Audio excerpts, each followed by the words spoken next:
It started with Coach Locks, and it just stick. He kind of ended everybody's name like that, so it's just ride with it. What was that kind of the junior pro day, that experience like for you and the attention you got afterwards, just kind of hitting some of the figures you did? I mean, I didn't really look for attention. It was just, they told us to come up here and do that stuff, and I just, did what I had to do, and it just so happened I came out with those numbers. I actually was kind of, upset after I ran, because I didn't feel like I, had a good start. But after they told me the numbers, I was like, well, I still feel like I could do better. How much do you watch the 40 at the combine and things like that, and think about the day that you can potentially do that, knowing what you're capable of? I just kind of look at it and try to compare myself to guys, and just look at like, this guy is this weight and this, look at the things that he's done, and so I just try to, compare myself and just know that I can try to do better. What kind did you get if you had a good start then? If you got a 4.25 and a bad start? No, that we'll have to wait and see, but I feel like I have one of the fastest 40s. What's it like a new receivers coach for this, what's it like kind of getting to know him and understanding what he wants to do? Well, Wiggins was a guy that we all, the group clicked with, right off the back. We got good relationships with him right off the back. He called meetings early before workouts and things like that, just to build a relationship, kind of watch a little film and get to know the playbook. And like I said, that developed a great relationship. We already had good relationships within the receivers because we didn't lose much, and we just with a new coach and new system, you have to build that relationship and trust each other before we can even go into practice, and that's what we did. What kind of stuff has he been working on with you in your game? He kind of works with everybody. He'll tell you individual stuff. So mine is just, once again, being more technical, and that's just something I've always been wanting to work on. Just like kind of crispness in your routes and that kind of thing? Yeah, pretty much, and not, try to play at my top speed the entire game.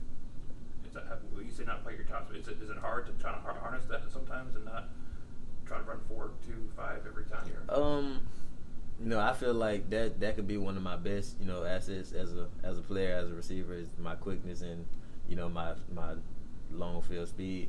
So, I try to play, I'm trying to, play consistently at that 4.2 and do everything at that level.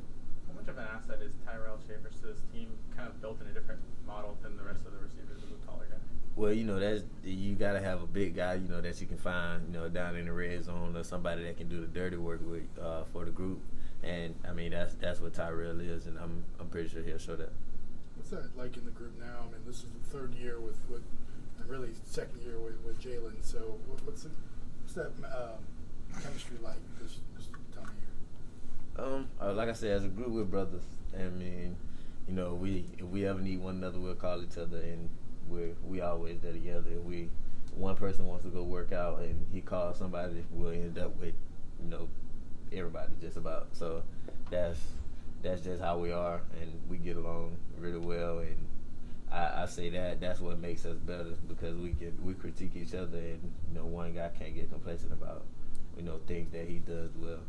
The wide receivers probably one of the more experienced groups on the offense at this point. Do you think that there's a chance that all four of you guys might be playing at the same time more than last year at times? Maybe so. I mean, with the system we have, you never know. With Sarkisian coming from the NFL, he kind of has different twists and turns to his his playbook.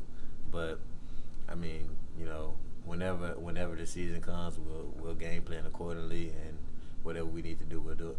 How difficult? Sark has a West Coast background. I mean, how much do you think, especially with the short kind of horizontal routes that you see typically in the West Coast offense, how much do you think you could be an asset, especially for this kind of scheme? Well, I mean, knowing the guys that we got, and I'm pretty sure he knows the guys that we have, at not even just receiver, at running back, at quarterback. He knows the weapons that we have and the things that we can do. So, he kind of told us that he'll get us the ball the ways that he can, and we'll put in our input, and that's the best thing about a player and the coach relationship. We get to talk to him, and he can talk to us. It seems like you'll be featuring a lot on crossing routes and those kind of things, just to, and have maybe Judy on the more vertical clear out routes. Well, I wouldn't say no. Not one guy will do certain things. We all try to do certain things. We try to fill in each other's roles. So, no one guy will be in one position doing one certain thing. Do you look forward to a scrimmage like tomorrow, being able to get out there, Bryant Denny, and go 11 on 11? Yeah, I mean, you always want to compete, and speaking that practice isn't a scrimmage, so you don't really have live periods moving the ball and things like that. But once you have that scrimmage day, you can actually see where the team is and what kind of competitors we are. Has Calvin time for a few more? Or Julio have they talked to you about what they like to Sark or what to expect?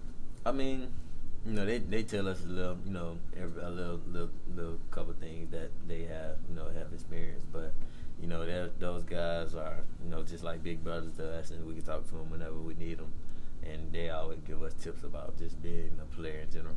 What did they say about Sark? I mean, that he's a great guy. We kind of find that out ourselves, and we can build a relationship with him. Whenever we need him or we have a question about something, we can go into his office and talk to him and call him up, and that's he's lived up to that.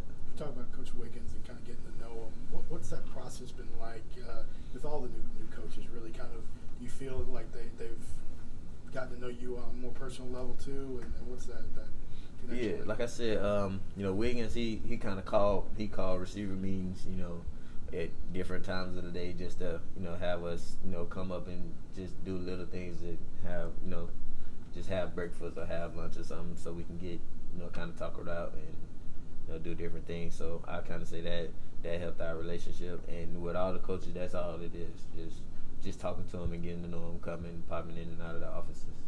How does playing special teams help you as a receiver and vice versa? Is there overlap between those two? I mean, it just makes me more versatile as a player. I'm a team player, and I feel like I could do anything that the coaches need me to do. If they ask me to do it, I'm done. And special teams is just it's a part of the game, and it is a big factor in the game. So I feel like that's the way I can help my team.